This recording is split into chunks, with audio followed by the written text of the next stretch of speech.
ಆನೆ ರಾಣಿಯಾಗಿ ವಸುಂಧರಾ ಭೂಪತಿಯವರು, ಡಾಕ್ಟರ್ ವಸುಂಧರಾ ಭೂಪತಿಯವರು ನಮ್ಮೊಟ್ಟಿಗೆ ಇದ್ದಾರೆ. ಸೊ ಅವರು ಯಾವ ಯಾವ ಕ್ಷೇತ್ರದಲ್ಲಿ ತಮ್ಮ ಛಾಪನ್ನ ಮೂಡಿಸಿದ್ದಾರೆ, ಅವರ ಹಿನ್ನೆಲೆ ಏನಿತ್ತು, ಅವರ ಕತೆ ಏನಿತ್ತು ಅಂತ ನಾವು ತಿಳಿತಾ ಹೋಗ್ತಾ ಇದ್ದೀವಿ. ಸೊ ಹಲವಾರು ಕ್ಷೇತ್ರದಲ್ಲಿ ತಮ್ಮ ಛಾಪನ್ನ ಮೂಡಿಸಿದ್ದಾರೆ. ಹಾಗೆ ನಾನು ಕಾರ್ಯಕ್ರಮದ ಪ್ರಾರಂಭದಲ್ಲಿ ನಿಮ್ಗೆ ಹೇಳಿದೆ, ಹಲವಾರು ಪ್ರಶಸ್ತಿಗಳನ್ನ ಮುಡಿಗೇರಿಸಿಕೊಂಡಿದ್ದಾರೆ ಅಂತ ಹೇಳಿ. ಜೀವಮಾನ ಸಾಧನೆಗಾಗಿಯೂ ಕೂಡ ಅವರಿಗೆ ಒಂದು ಪ್ರಶಸ್ತಿ ಲಭಿಸಿದೆ. ಮೇಡಮ್, ನಿಮ್ಗೆ ನೆನಪಿದೆಯಾ ಇದುವರೆಗೂ ನಾನು ಎಷ್ಟು ಪ್ರಶಸ್ತಿಗಳನ್ನ ತಗೊಂಡಿದ್ದೀವಿ ಅಂತ? ಖಂಡಿತ ಇಲ್ಲ, ಬಂದಿರ್ಬೋದು ಒಂದು 30-40 ಹೆಚ್ಚೆ ಬಂದಿರ್ಬೋದು. ಬಟ್ ಪ್ರಶಸ್ತಿಗಳೇನಿದೆ ಅಂದ್ರೆ ಒಂದ್ ಜವಾಬ್ದಾರಿಯನ್ನು ಹೆಚ್ಚು ಮಾಡ್ತವೆ. ಆಮೇಲೆ ನಮ್ಮ ಕೆಲಸವನ್ನ ಗುರುತಿಸಿದಾಗ ನಾನ್ ಹೇಳದ್ನ ನಮ್ ಕೆಲ್ಸನೇ ನಮ್ಮ ಗುರುತಿಸುವಿಕೆ ಅಂತ ಹೇಳಿ.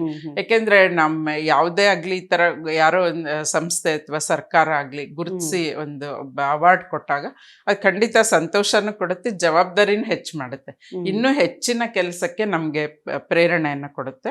ಆಮೇಲೆ ಇನ್ನೂ ನಾವು ಬೆಳಿಬೇಕು, ಇನ್ನೂ ಸಾಧನೆ ಮಾಡಬೇಕು ಅನ್ನುವಂತಹ ಮನಸ್ಥಿತಿಯನ್ನು ಕೂಡ ಪ್ರಶಸ್ತಿಗಳು ಉಂಟು ಮಾಡುತ್ತೆ ಅಂತ ಹೇಳಿ ನಂಗೆ ಅನ್ಸುತ್ತೆ.